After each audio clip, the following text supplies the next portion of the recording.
Welcome to Session 1, the Red Lantern Inn. The rain has not stopped in 3 days. It does not fall in sheets. It drizzles with patience. It beads on cloaks, gathers on eaves, slides down windows in quiet, crooked paths. The kind of rain that soaks through leather and memories alike. You stand beneath the warped wooden sign of the Red Lantern Inn, its painted lantern chipping and peeling. The lantern itself hangs crookedly, glowing dim through fogged glass. The light is more a suggestion than an illumination. Inside, the tavern is warm, but not welcoming exactly. The hearth crackles, damp wool steams faintly. A pair of dock workers mutter over cards in the corner. A woman with a splitting scar down her brow nurses a mug and watches the door every time it opens. They look when you enter, but not for long. Just enough. Because everyone here is waiting for someone. You were told to meet her at the back table, near the shuttered window. You see her before she sees you. She is seated alone. No hood, no attempt at disguise. Her coat is charcoal wool, tailored, fitted precisely to her shoulders. The fabric is matte, absorbing light rather than reflecting it. Silver cuff buttons shaped like tiny hearts hold her sleeves in place. Her hair is a deep auburn, twisted low at the nape of her neck, though several strands have escaped and curl near her jaw. A single candle burns before her, untouched drink at her side, and a leather folder rests beneath one gloved hand. She doesn't look up when you approach. She says, without moving her gaze from the candle flame, "You are punctual. I appreciate that." Her voice is low, smooth, but not cold, measured like somebody who understands tempo. Now she looks at you. Her eyes are a deep garnet brown, rich and reflective like a polished stone warmed by firelight. They're not red, but they do have a hint of that crimson to them. And she smiles, not wide, just enough to reveal the faintest suggestion of fangs. Please, sit. I'll have you roll me an insight check. You'll do this flat today. Oh, that is a natural one. Sorry, darling. You do feel something. You feel watched. You feel assessed. Not necessarily threatened, but she looks uneasy. When you sit, she removes her gloves slowly. Her hands are elegant but practical, no clawed nails, no theatrical jewelry. One silver ring rests on her index finger, engraved with a symbol of crossed serpents and a chalice, a physician's insignia. She slides the leather folio towards you. Rain taps against the shutters. "This is a contract," she says. "It's not binding by magic, only by honor. You may withdraw from this arrangement at any time." She opens it. The parchment inside is thick, cream-colored, and faintly textured. The ink is dark and clean, written with an immaculate script. You catch headings: duration of escort, payment terms, conditions of engagement, feeding boundaries. She taps the final section. "I do not feed without explicit consent. I do not hunt while under your protection. Should hunger impair my judgment, you are authorized to restrain or abandon me." She meets your eyes. "I have never required restraint." A faint upward curve at one corner of her mouth. "But clarity prevents inconvenience. I'll have you make me an investigation check at advantage to examine your contract thoroughly before you take it on. You have a history as a bounty hunter, as a adventurer of sorts, that you'll be able to suss out a contract.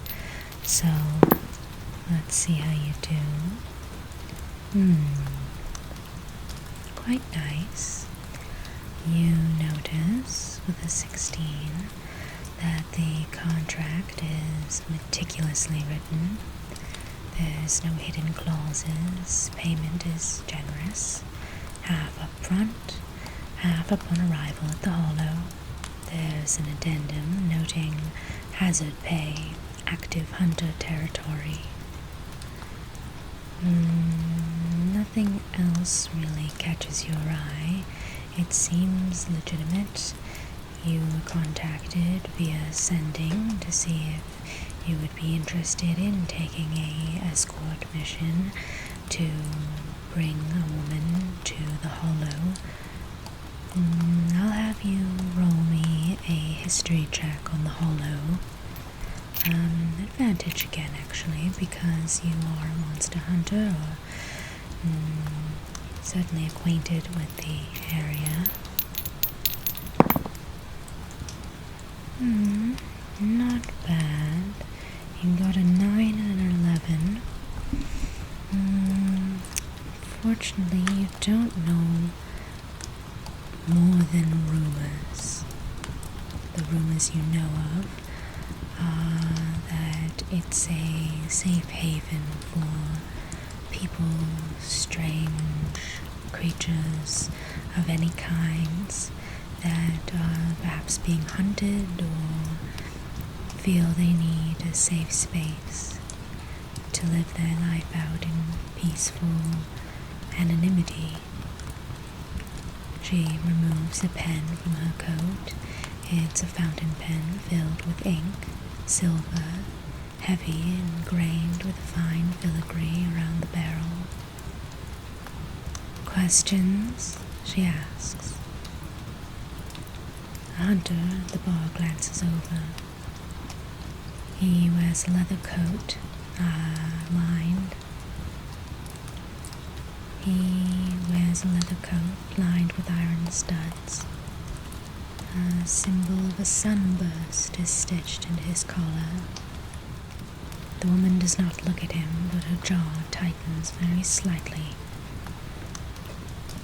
"The Hollow lies 2 nights from here," she continues. "Neutral ground, enforced by ancient treaty and modern negotiation." She leans back. "But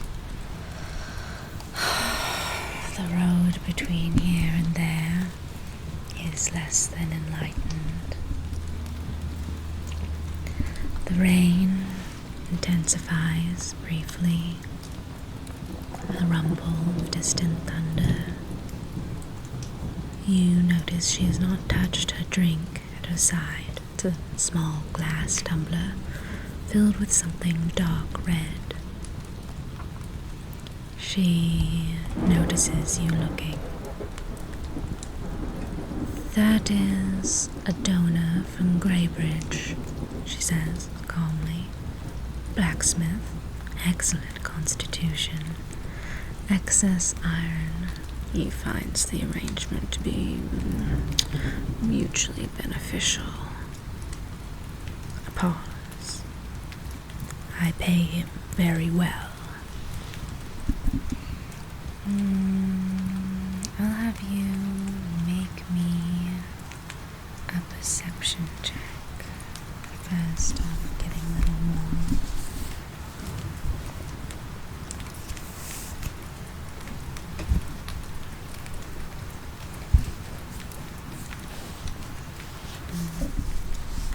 That's better. Let's have you do that skill check now. Perception check. I'll do it at advantage again because this is something you're proficient in. Quite good. Good enough to beat the DC at least. You see the woman's nostrils flare almost imperceptibly as the hunter at the bar nicks his thumb on a knife. Just a bead of blood. Her gaze flickers once, then returns to you, controlled. She lifts the glass finally. The scent is faintly metallic, but it's softened by something herbal. Cherry and rosemary, she says. Improves the bouquet. She doesn't break eye contact with you as she lifts the glass to her lips and takes a sip, slowly, deliberately. It's not frenzied, it's not animalistic, just ritual. When she sets the glass down, she dabs the corner of her mouth with a folded linen square. You may ask what motivates me, she asks. You raise an eyebrow, shrug, say you wonder why she's traveling, why she's going. Her voice lowers just slightly. I prefer not to be hunted. A flicker of dry humor. But more than that, I prefer not to deserve it. She folds her hands atop the contract. You will hear rumors that I drained a caravan 2 weeks past. Her gaze sharpens. I did not. The tavern door opens. Wind gusts in. A cloaked figure enters, dripping rainwater. The hunter at the bar stands, too quickly. The woman's eyes shift to the door now, then back to you. She mutters quietly to you. If we are to leave discreetly, I would recommend finishing this conversation within the next 3 minutes. Her fingers rest lightly on the fountain pen, waiting for the signature. I'll have you roll an insight check, just to, for lack of better words, suss her out. See what happens Oh, very nice. 16 and an 18. She's not afraid. She is calculating, determining how quickly she can get to the door and keep you with her. Not that you're the one who needs protection in this situation, but the candle flame wavers between you. Rain drums harder on the shutters. Her eyes hold yours. "Escort me to the hollow," she says softly. "Stand between me and those who would rather kill me than question." A faint smile. "And I will ensure you are compensated handsomely, financially, a beat, and otherwise." She slides the pen across the table towards you. Ink glistens on the nib. The hunter at the bar takes a step towards your table. You pause for a second, hesitating, the hunter's footsteps growing louder. She lifts her head. "I assure you, if I wished you harm, we would not be negotiating." Thunder cracks. The hunter stops beside your table. His shadow falls across before he reaches you. He smells faintly of wet leather and iron filings. Up close, you can see the sunburst stitched into his collar is not decorative. Each ray has been embroidered with a silver thread. It glints when the lightning flashes through the warped glass window. His hand rests casually on the pommel of a short blade at his hip. Very casually. Too casually.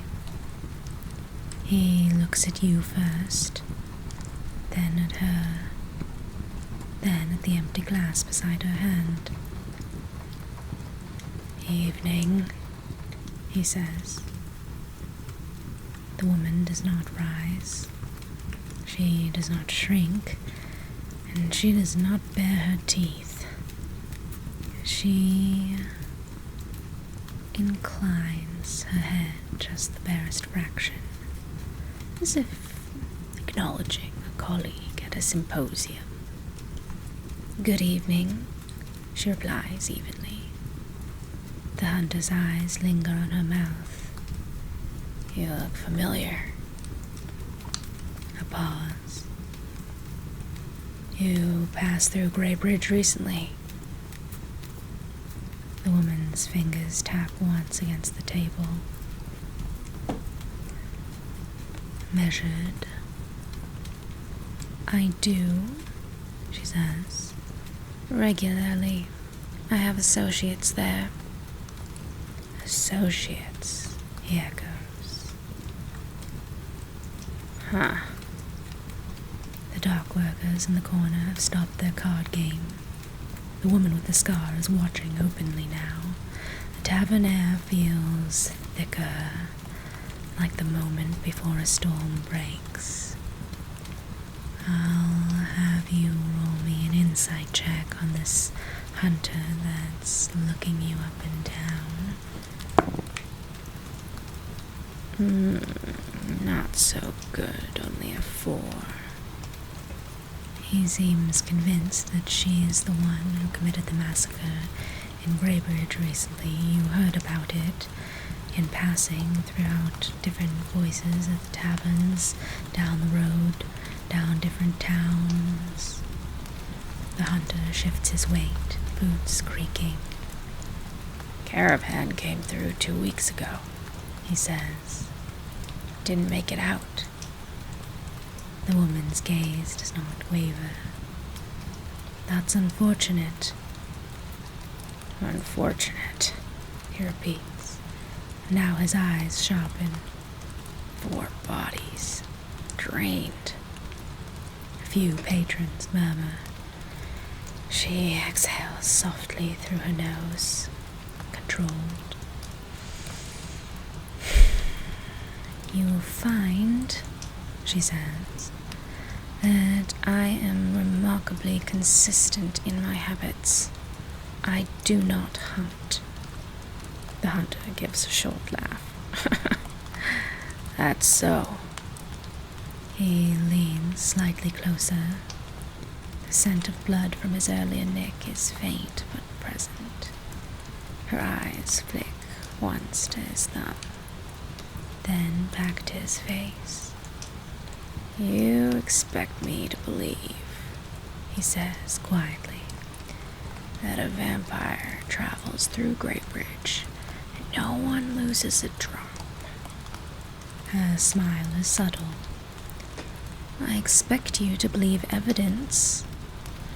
She reaches into her coat.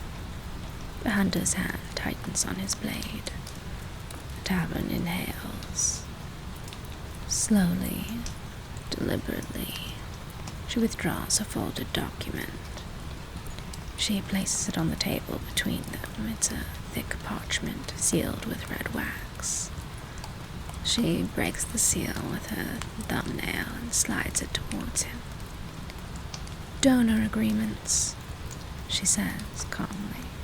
Signed, witnessed, compensated.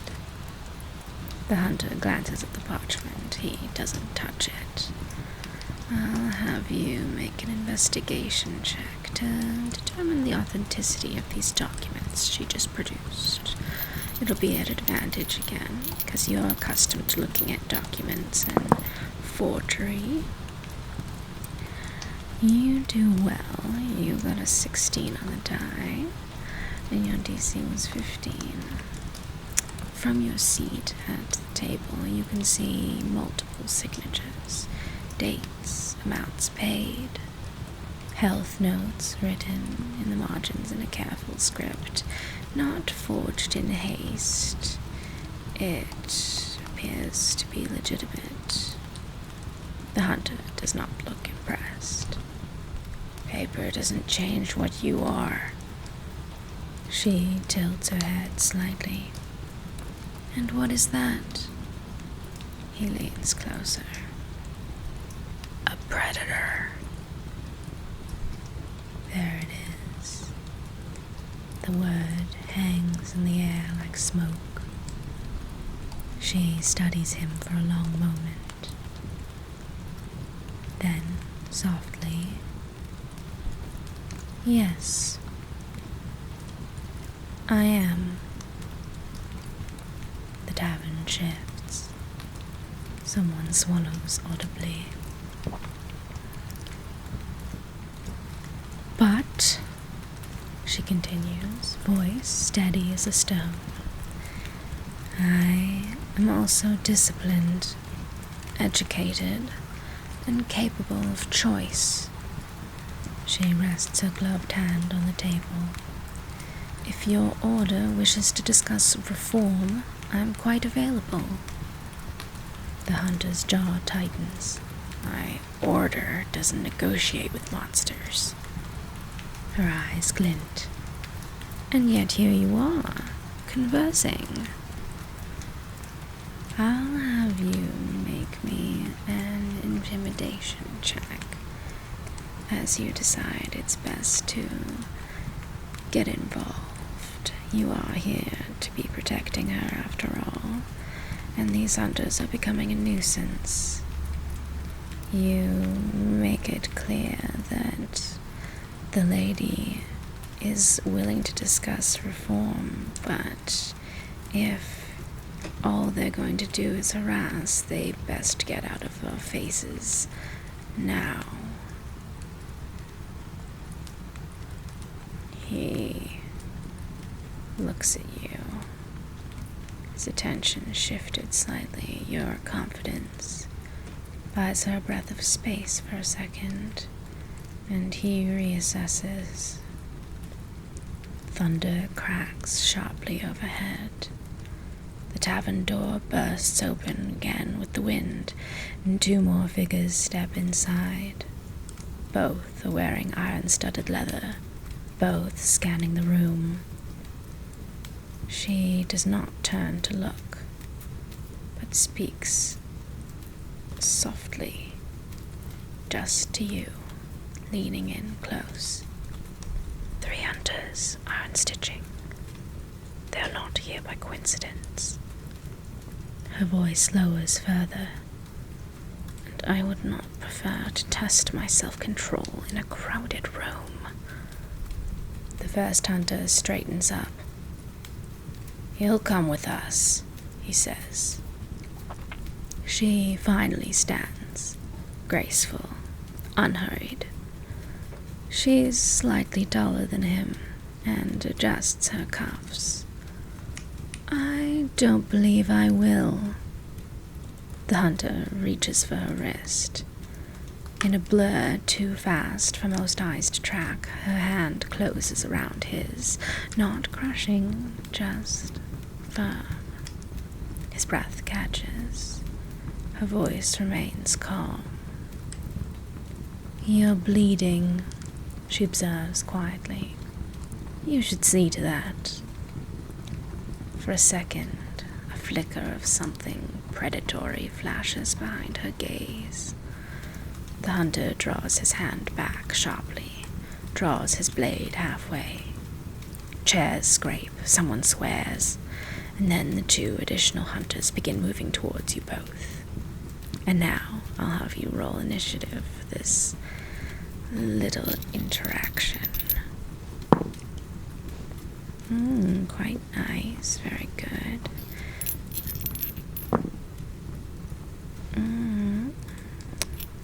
And for the last hunter, very nice. Last of all, how does she do? Very good. You will go first. 1 hunter tries to grab for her shoulder, but she dodges her shoulder out of the way before he gets a chance to get a hand on her. She does not draw a weapon. She looks at you. "Shall we?" she says, almost conversational. You scan the room. There's a side door behind the bar, half hidden behind hanging cloaks. Rain lashes the shutters. The hearth sparks as someone knocks into it. "I'll have you make me an athletics or acrobatics, but we'll do athletics because that's what you're stronger in. You want to break through the circle that's tightening around you and reach the side door. You're gonna do this at advantage. Oh, very nice. A 19. Ooh, you knock a chair aside, duck underneath a grasping arm. You reach the door finally and burst open into the cold rain. You spill into the alley behind the red lantern. Rain soaks you instantly. Mud slicks beneath your boots. Lantern light spills from the tavern windows behind you as shouts erupt inside.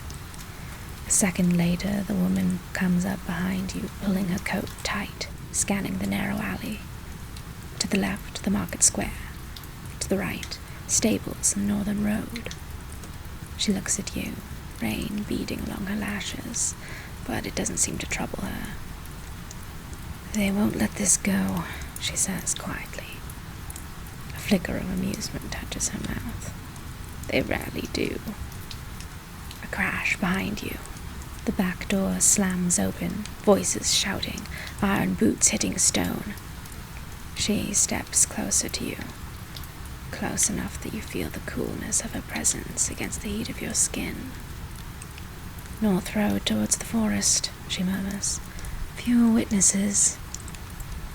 Her eyes search yours. "Do you trust me?" The hunters spill into the alley behind you, rain turning the cobblestones into mirrors of chaos. You look at her, meet her eyes briefly, and nod. You turn towards the northern road. Boots strike stone, rain lashing your face, cold and blinding. Mud grabs at your heels as you cut past the stables.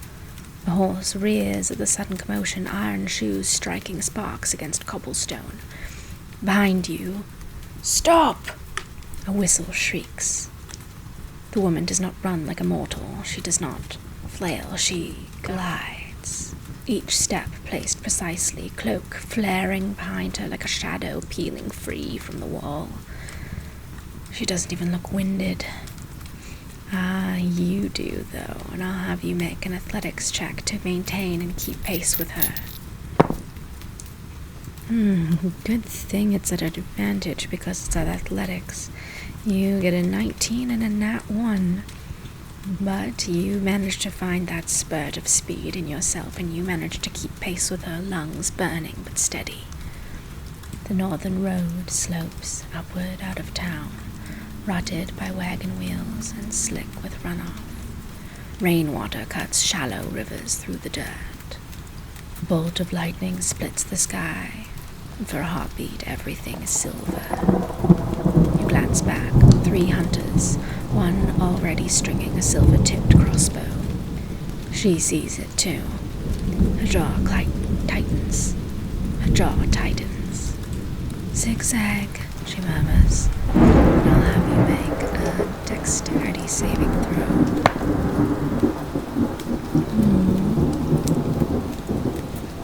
Very close, but not quite good enough. The bolt grazes you, cuts a little nick into your arm, not deep, but enough to sting and slow you slightly.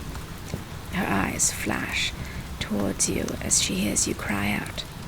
"Keep moving," she says, not panicked, more commanding. The road crests a low hill, and beyond it the forest waits, dense pine and black oak, branches heavy with rain. The moment you pass underneath the canopy, the sound changes. Rain becomes percussion on leaves. Wind becomes a low animal sigh. The ground softens to loam and fallen needles, and the town behind you dims. She slows once. The trees swallow you fully. Turns her head slightly, listening. Not with her ears, but something deeper. A long beat. Then they will follow, she says, but not quickly. They prefer numbers.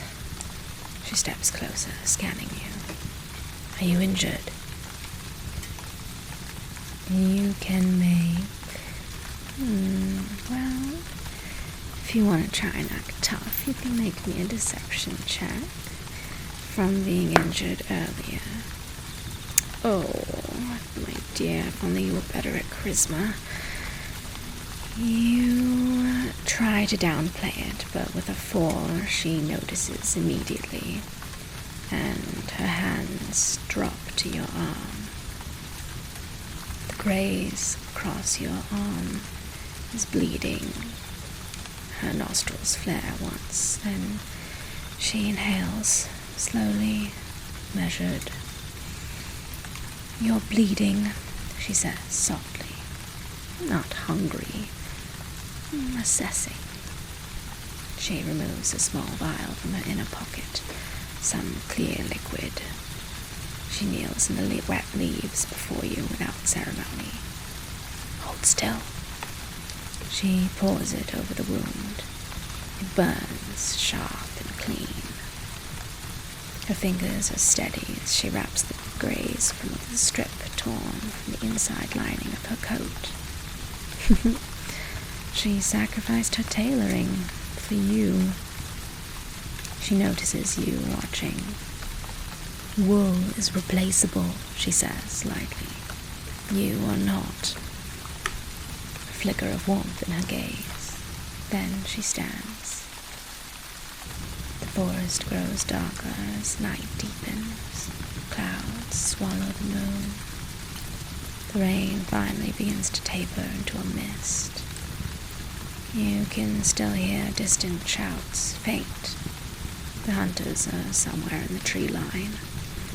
She turns her head slightly towards the sound, expression shifting, calculating. They'll expect us to press deeper immediately, she says, but we will not. She gestures towards a cluster of moss-covered boulders, half hidden by brush. There. We'll rest briefly. Then we'll move when we believe they're exhausted or out of range. She crouches behind the stones, motioning for you to join her. Up close, you notice something different. Her pupils are slightly wider. The scent of your blood still lingers in the damp air. She folds her hands deliberately on her lap as if anchoring them. You can make me an insight check if you want.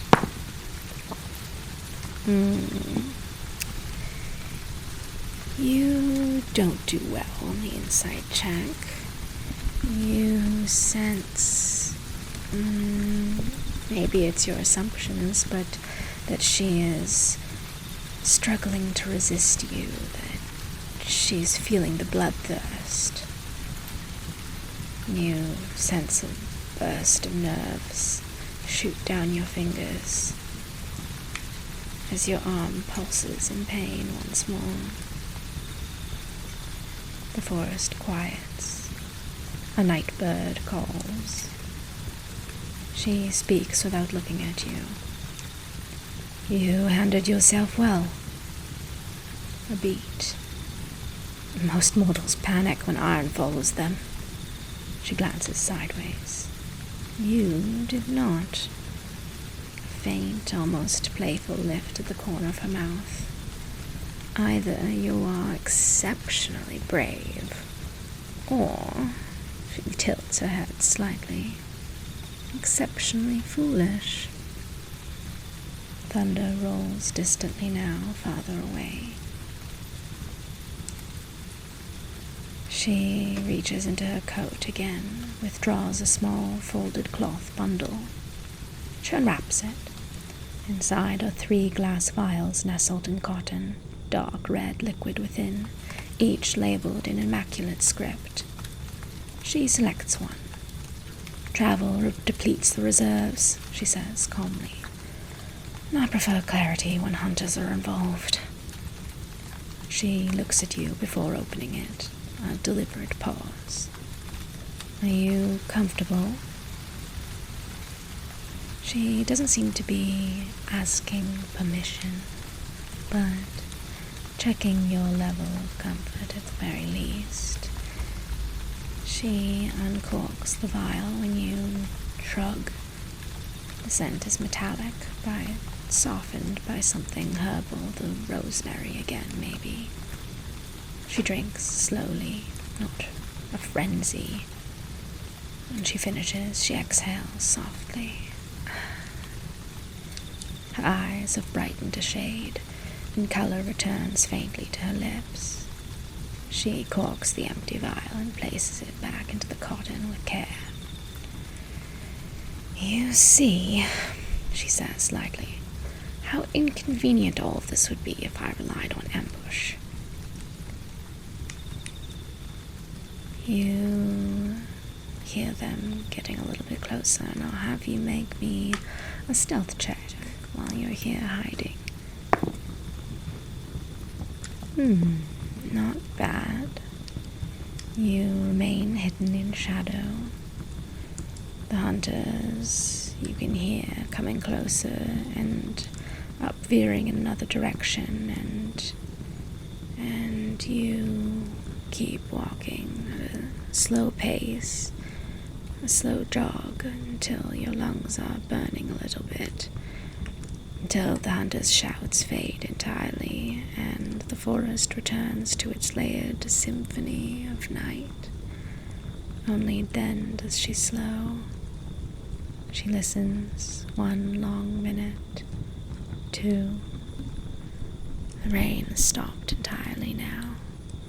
Mist curls low along the forest floor. The moon breaks briefly through the thinning clouds.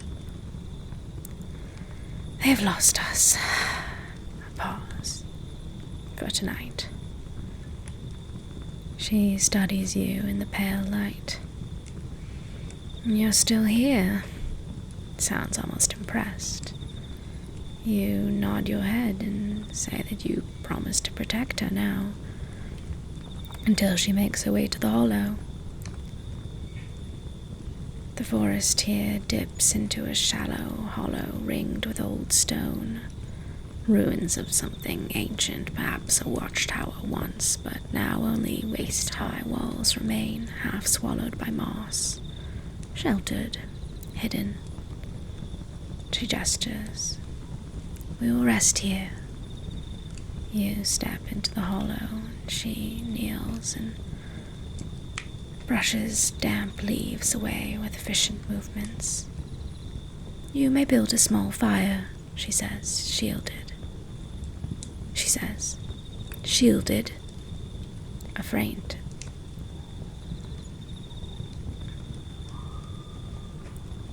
Eventually, firelight blooms softly between you. Gold against stone. The woman removes her cloak. The woman removes her coat. Beneath it, she has a dark coat. Beneath it, she has a waistcoat, dark plum, fitted precisely. One sleeve lining is torn where she wrapped your wound, and she notices your gaze drawing to it. I did say wool is replaceable. She sits up opposite you, folding her long legs gracefully. Firelight paints warmth across her features, softens the edges. For the first time since the tavern, she looks almost relaxed. Almost. She pulls out the contract again, placing it on your lap, and this time you sign without hesitation. You trusted me quickly, she says. Why? She seems curious. You tell her that she seems different than most of the vampires you've met. She nods, slowly, thoughtful. A warm, low laugh escapes her. You know, she rests her chin lightly on her knuckles. Most escorts request hazard bonuses when hunters appear. You must be an interesting person. She leans back against the moss-covered wall, eyes reflecting firelight like garnets catching dawn. Rest, she says gently. We move at first light. A pause, then softer still. You have my word. I will not hurt you in the night. You look up at her and ask her for her name. A slow smile curls across her face. My name is Seraphine. It's a pleasure to meet you. The forest settles. The fire clacks. And that is all for part 1. Hopefully part 2 will be out in the next couple of days, but I hope you enjoyed. As always, hit that follow button. I always appreciate anyone who might find my content relaxing, enjoyable. So, have a great night, rest of your day, and I'll see you next time.